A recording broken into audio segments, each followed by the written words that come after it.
नमस्कार, मैं S R Kesari आप सभी का बहुत बहुत स्वागत करता हूं अपने यूट्यूब चैनल द परिश्रम डायनेमिक ग्रुप में। और आशा करता हूं आप सभी बहुत अच्छे होंगे। मैं डाइस का पार्ट 2 लेकर आया हूं। पार्ट 1 में मैंने क्या क्या पढ़ा वो थोड़ा सा जान लीजिए। पार्ट 1 में पढ़ा कि डाइस में 2 रूल होते हैं। क्या? तो डाइस यानी पासा में 2 रूल मैंने बताया कि 2 रूल से सारा क्वेश्चन कंप्लीट करेंगे। पहला जो रूल है, पहला रूल के अकॉर्डिंग मैंने बताया पहला रूल में कि जब दो पासों में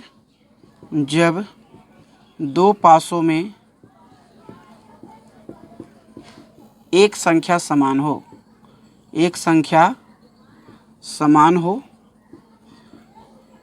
है ना, और इसका भी 2 पार्ट बटा हुआ है कि जब 2 पासों में एक संख्या समान हो तो पहला ए पोर्शन कह रहा है कि जब एक ही स्थान पर हो, देखिए दो पासा में एक संख्या समान तो है लेकिन एक ही स्थान पर, एक ही जैसा स्थान पर। और बी पोर्शन में पढ़ना है कि जब एक संख्या समान हो लेकिन अलग अलग स्थान पर हो। देखिए बहुत सिंपल है, 2 पासा में एक संख्या समान हो लेकिन जब एक ही स्थान पर हो, और दूसरा कह रहा है जब अलग अलग स्थान पर हो।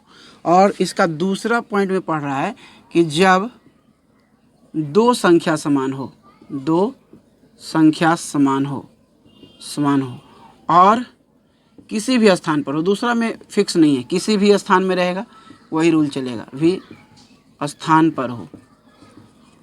किसी भी स्थान पर हो। तो मैंने इसका क्वेश्चन करवा दिया था कि जैसे इसमें क्या किए थे कि अगर 2 पासा है, देखिए फटाफट बना लेते हैं। इसमें हम लोग बोले थे कि 2 पासा है, पहला पासा ये बन गया, दूसरा पासा आप बना लीजिए फटाफट, ऐसे करके बना लीजिए, है ना। दूसरा पासा ये हो गया, तो ये 4 3 2 4 1 5, 2 पासा बना लिए। अब बोले थे कि 2 पासा में जब एक संख्या समान है, देखिए एक संख्या समान है और दोनों एक ही स्थान पर है, तो एक ही स्थान पर रहता था तो बोले थे कि बाकी बचा जो संख्या है, जैसे इसका अपोजिट ये हो जाएगा, इसका अपोजिट हो जाएगा, यानी 3 का अपोजिट 1 हो जाएगा, 2 का अपोजिट 5 हो जाएगा, और जो छुपा हुआ संख्या वो कॉमन संख्या के अपोजिट हो जाएगा। तो 4 का अपोजिट 6 हो जाएगा, शायद आपको नहीं दिख रहा होगा। 3 का अपोजिट 1 हो जाएगा, 2 का अपोजिट क्या हो जाएगा, 2 का अपोजिट हो जाएगा 5, और 4 के अपोजिट जो छुपा हुआ संख्या यानी 6। तो ये मैंने बता दिया था लास्ट क्लास में। अगर आपने वीडियो को नहीं देखा है तो पिछला एक पार्ट 1 जरूर देखिए डाइस के। अब देखिए हम लोग बात करना है यहाँ से कि जब अलग अलग स्थान पर हो तब क्या करेंगे। जब अलग अलग स्थान पर हो, है ना, जब 2 पासा में एक संख्या समान हो और अलग अलग स्थान पर हो। तो जैसे देख लीजिए, एक पासा मैं पहले बना लेता हूँ, ठीक है। ये एक पासा बना लेते हैं हम। एकदम इत्मीनान से पढ़िए, और मैथ का क्लास तो मुझे लगता है कि परफेक्ट समझ में आता होगा। सभी बच्चे कहते हैं कि हाँ सर एकदम परफेक्ट समझ में आता है। तो जो बच्चे हमारा मैथ का क्लास नहीं देखे हैं वो ज़रूर देखें, ठीक है। जो बच्चे हमारा मैथ का क्लास नहीं देखे हैं प्लीज़ आप ज़रूर देखें हमारा क्लास, है ना। आपको मुझे गारंटी मैं देता हूँ कि आपको 100% मैथ समझ में आएगा। और ख़ासकर हमारा रेशियो का क्लास तो ज़रूर देखें, ठीक है, क्योंकि रेशियो ज़बरदस्त बताए हैं। देखिए सारा क्लासेस से बढ़िया है। अब देखिए जैसे हम कर रहे हैं, यहाँ 4, यहाँ 3, यहाँ 2, अब यहाँ भी 3 4, यहाँ भी हम कर देते हैं 3 कर ले रहे हैं, यहाँ 5 और यहाँ 1। अब देखिए बहुत सिंपल है। अब दोनों में एक संख्या समान है बाबू, 3 समान है, लेकिन ये 3 जो है टॉप में है और ये 3 जो है मतलब फ्रंट में है ना। ये जो 3 है, एक देखिए ये जो 3 दोनों में समान है, एक संख्या तो दोनों में समान है लेकिन अलग अलग प्लेस पर है। एक संख्या आपको समान तो मिल गया, देखिए 3 इसमें भी है इसमें भी है, एक ही संख्या समान है, 4 तो है नहीं, 2 तो है नहीं, तो 3 दोनों में समान है लेकिन दोनों अलग अलग स्थान पर है। अब क्या करें, बहुत बड़ा समस्या ये है कि अब करना क्या चाहिए। एक संख्या तो समान हो गया लेकिन दोनों में अलग अलग स्थान पर है। तो डोंट वरी, चिंता नहीं करना इसके लिए भी, ठीक है। आपको करना क्या है, इसमें रूल क्या करना है, देखिए आपको जहाँ जो संख्या समान है सभी संख्याओं को क्लॉकवाइज या एंटी क्लॉकवाइज लिख दीजिए। यहाँ कॉमन वाला से शुरू करके देखिए, यहाँ पर कॉमन वाला 3 है, तो 3 के बाद अगर इधर से लिखेंगे चाहे दाएं से लिखें, है ना, जलेबी बना दीजिए। जलेबी प्रोसेस, जलेबी कैसे होता है, राइट हैंड वाला जलेबी बनाइए इधर से, है ना, इधर से हमेशा जलेबी प्रोसेस इसको मान के चलिए। इसको हम लोग कह रहे हैं जलेबी प्रोसेस, जलेबी बनाते हैं ना, जलेबी प्रोसेस, है ना।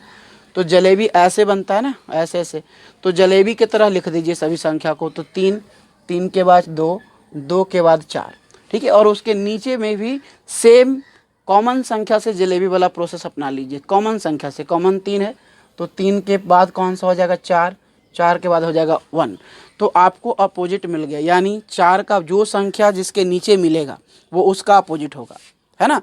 अगर आप जलेबी प्रोसेस अपनाएंगे, ठीक है, कॉमन संख्या से जलेबी प्रोसेस के रूप में लिख लेना है ना, जलेबी प्रोसेस के रूप में लिख लेना है।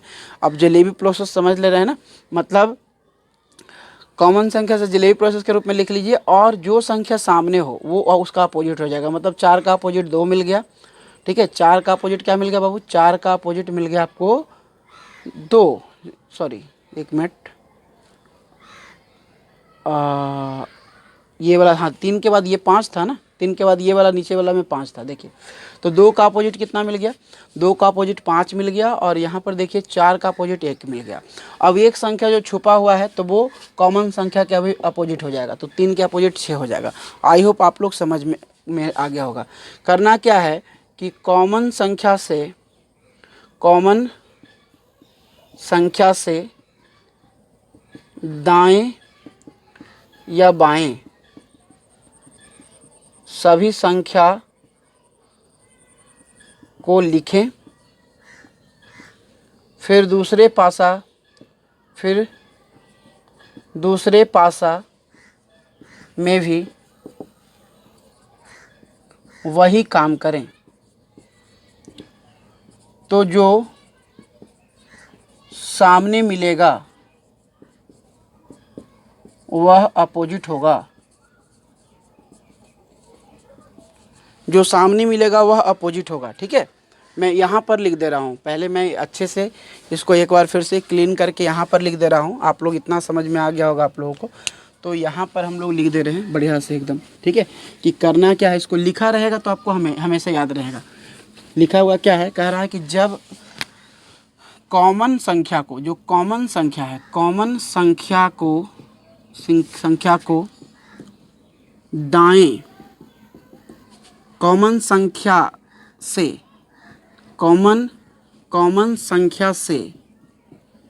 से दाएं या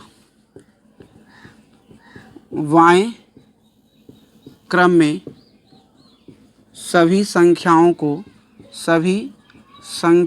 को लिखें एवं उसके नीचे दूसरे पासे का भी यही काम करें, दूसरे पासे का भी यही काम करें, ठीक है। तो इस प्रकार जो सामने की संख्या प्राप्त होगी वह अपोजिट होगी, जबकि कॉमन संख्या का अपोजिट छुपा हुआ संख्या हो गया, छुपा हुआ संख्या होगी। कॉमन संख्या के अपोजिट कौन होगा, तो छुपा हुआ संख्या। जैसे कॉमन संख्या कौन सा है दोनों में देख लीजिए, तो कॉमन संख्या 3 है, तो 3 के अपोजिट कौन सा संख्या छुपा हुआ है, 2, 3, 4, 5 सब है, 6 नहीं है, तो 6 हो जाएगा, कॉमन संख्या का अपोजिट होगा। समझ में आ गया होगा सभी को। तो चलिए, छुपा हुआ संख्या किन्हीं को पढ़ने में दिक्कत हो रहा है, अपोजिट, जबकि कॉमन संख्या के अपोजिट छुपा हुआ संख्या हो गया, है ना, जबकि कॉमन संख्या के अपोजिट छुपा हुआ संख्या। तो चलिए इस क्वेश्चन को हटा देते हैं, दूसरा क्वेश्चन एक और फ्रेश लिखते हैं। यहाँ पर मैंने बार बार बोल दिया है, अगर कुछ नहीं भी लिखाया होगा तो मैं जो बोल रहा हूँ उससे आप समझ गए होंगे, ठीक है।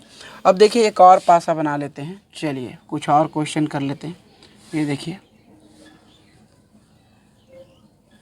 एक पासा बन गया, ठीक है। पासा बनाने में थोड़ा सा ड्राइंग मेरा बहुत ख़राब रहा है, ठीक है, तो आप लोग ज़्यादा चिंता ना करें, ड्राइंग मेरा ख़राब रहा है, ज़्यादा आप लोग फिक्र ना करें। चलिए देख लीजिए, यहाँ पर क्या है, जैसे मान लेते हैं हम 5 है, 1 है, 3 है, ठीक है, और यहाँ पर 5 है, 2 है, 4 है, ठीक है। अब कह रहा है कि सभी का अपोजिट निकालिए। सभी का, जैसे क्वेश्चन में सभी का नहीं पूछेगा, किसी एक या दो का पूछेगा, है ना। तो सभी का अपोजिट निकालिए, कोई दिक्कत नहीं है। हम लोग क्या किए कि सबसे पहले कॉमन संख्या कौन है, तो कॉमन देखिए 5 है, इसमें भी इसमें भी, तो कॉमन संख्या को यहाँ लिखेंगे। अब हम तो जिलेबी प्रोसेस बोल रहे हैं भैया, तो हम तो दाएं से लिखेंगे, है ना। आप बाएं से भी लिख सकते हैं, लेकिन याद रखिएगा अगर इसको बाएं से लिखेंगे तो इसको भी बाएं से लिखना है। ऐसा नहीं कि एक को दाएं से लिख दिया एक को बाएं से लिख दिया, ऐसा नहीं। एक 5 ऐसा नहीं लिखना है, 5 ठीक है, 1 और 3, और इधर 5 2 और 4, तो ये गलत हो जाएगा, याद रखिएगा। इसको लिख लीजिएगा ताकि आपको याद रहे। आपको लिखना है 5 1 और 3, तो इधर भी दाएं से ही लिखेंगे, है ना, इधर से दाएं से भी लिखेंगे, यानी 5 4 और 2। तो 4 का अपोजिट 1 हो गया, 3 का अपोजिट 2 हो गया, और 5 का अपोजिट जो छुपा हुआ संख्या है, ठीक है, यानी अपोजिट ऑफ 5 = 6। तो 5 का अपोजिट कौन हो गया, तो 5 का अपोजिट 6 हो गया, और ये राइट आंसर इसका हो गया। तो आप लोगों को समझ में आ गया होगा। अब हम लोग पढ़ेंगे रूल 2। रूल 1 का ए और बी पॉइंट समझा चुके हैं, 2 पार्ट लगा, पिछला पार्ट लगा, ये पार्ट लगा। तो अभी जो हम पढ़ने वाले हैं वो हम रूल 2 के बारे में पढ़ने वाले हैं। रूल 2 का क्वेश्चन करेंगे, ठीक है। तो एक और क्वेश्चन इसमें देख लेते हैं, मुझे लगता है कि 1-2 क्वेश्चन और इसमें कर लेना चाहिए तो ज़्यादा इजी होगा। कि बता देते एक क्वेश्चन और कर लेते हैं इसमें। चलिए, सभी को समझ में आ रहा होगा, मुझे लगता है सभी को अच्छे से समझ में आ रहा होगा। तो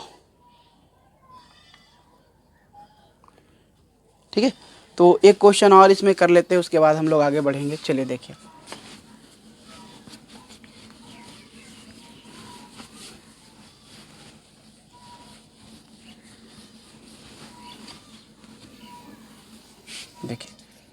एक क्वेश्चन और है, डाइस। ठीक है, डाइस ऐसे बनाते हैं, पहले एक स्क्वायर बनाइए, फिर ऊपर से इसको ऐसे और ऐसे कर लीजिए और इसको मिला दीजिए। थोड़ा सा इसको कम, थोड़ा सा इसको नीचा खींचिएगा तो ये मिल जाएगा, है ना। अब देखिए, इसको आधा तक लाइएगा। कहाँ तक लाइएगा, तो कितना लोग करते हैं, यहाँ तक मिला देते हैं, वो झोपड़ा बन जाता है। तो इसको आधा तक ही लाना है, और आधा तक लाने के बाद मिला देना है, बन गया डाइस। उसी तरह से फिर से एक स्क्वायर बनाइए, ठीक है, एक स्क्वायर बनाइए, और स्क्वायर बनाने के बाद इसको ए और ये कर लीजिए, और इस तरह से इसको मिला दीजिए, और फिर इसको आधा तक, हाफ तक हिलाइए, फिर मिला दीजिए। अब देख लीजिए, यहाँ पर हम कर रहे हैं *@, ठीक है, ये स्टार है, A@ है, ठीक है, और ये आपका मिल गया, ठीक है, *@, और क्या लिख दें, सर्कल लिख देते, चलिए सर्कल है। अब यहाँ पर भी क्या है, यहाँ पर है @, ठीक है, यहाँ पर आपका वर्ग है, वर्ग यानी स्क्वायर, और यहाँ पर ट्रायंगल है। चलिए, सबका अपोजिट निकाल दीजिए जल्दी से। अपोजिट कैसे निकालेंगे, तो बहुत सिंपल है, ठीक है। देखिए, यहाँ पर दोनों में कॉमन क्या है, ये जो है, ये @ दोनों में कॉमन है, तो @ लिख देते हैं, ठीक है।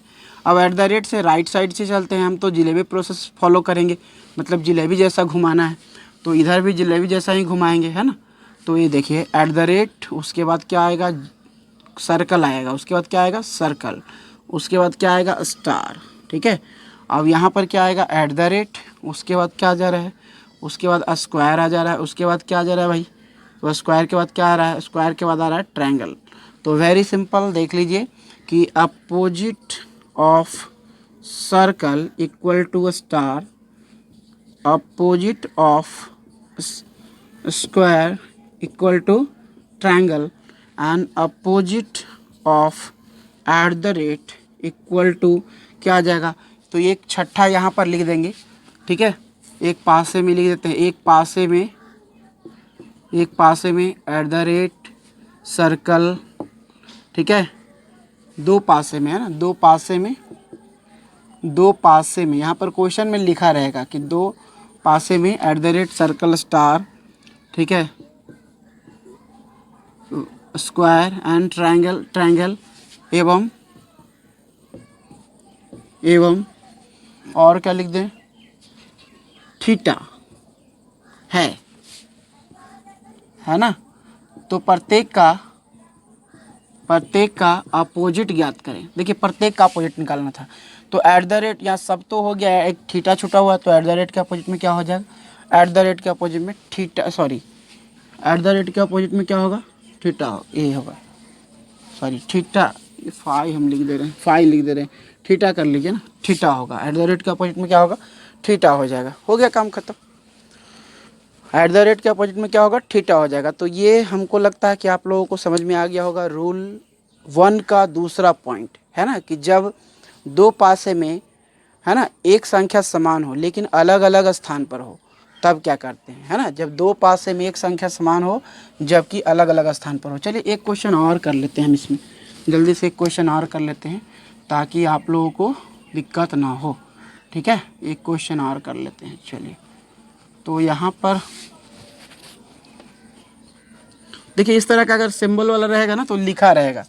अब यहाँ पर हम लिख देते हैं कि दो पासे में क्या है, अल्फ़ाबेट है, यानी A B C D E F, दो छः है तो अल्फ़ाबेट है। तो अब हम यहाँ लिख देते हैं A C B, यहाँ लिखते हैं B D E। अब अपोजिट निकालना है। तो देखिए दोनों में कॉमन कौन है बाबू, दोनों में B कॉमन है। ये इधर फेस पर है, इधर फेस पे, दोनों अलग अलग फेस पे है। तो चलिए यहाँ से क्लॉकवाइज घुमाएंगे, यहाँ से ये देख लीजिए जलेबी प्रोसेस। तो B के बाद कौन सा होगा, B के बाद होगा A और A के बाद होगा C। देखिए इसको क्लॉकवाइज भी कहते हैं, क्यों, क्योंकि ये घड़ी का दिशा है ना। जलेबी प्रोसेस भी कहेंगे और इसको घड़ी का दिशा भी कहेंगे। घड़ी ऐसे ही चलती है ना इधर से, तो इसको घड़ी का दिशा भी कहेंगे, है ना। इसको क्या कहेंगे, घड़ी का दिशा, है ना। और ऐसे देख रहे हैं तो क्या हो जाएगा, ये दाहिने से बाएं की ओर, ये बायां साइड में, दाहिना ऐसे हो, दाहिना क्या होगा, इधर से होगा। चलिए तो हम लोग फिलहाल क्लॉकवाइज समझेंगे, घड़ी का दिशा या फिर जलेबी प्रोसेस। तो BAC हो गया, BAC, इधर भी वैसे ही करेंगे। तो BDE, तो यहाँ क्या हो जाएगा, A के अपोजिट हो जाएगा D, C के अपोजिट हो जाएगा E, और B का अपोजिट क्या नहीं मिला है, क्या नहीं है, तो F हो जाएगा। तो ये हो जाएगा राइट आंसर इसका, ठीक है। तो इस वीडियो को इतना ही रहने देते हैं। हम नेक्स्ट पार्ट में हम बताएंगे रूल 2, जिसमें दो संख्या सेम हो, दो पासे में दो संख्या सेम हो और कहीं भी हो, ठीक है। तो पूरी वीडियो को देखने के लिए धन्यवाद। हमारे चैनल को लाइक करें, सब्सक्राइब करें और ज़्यादा से ज़्यादा शेयर करें, ठीक है। और लेटेस्ट अपडेट पाने के लिए बेल आइकन को प्रेस ज़रूर कर लें। तो धन्यवाद।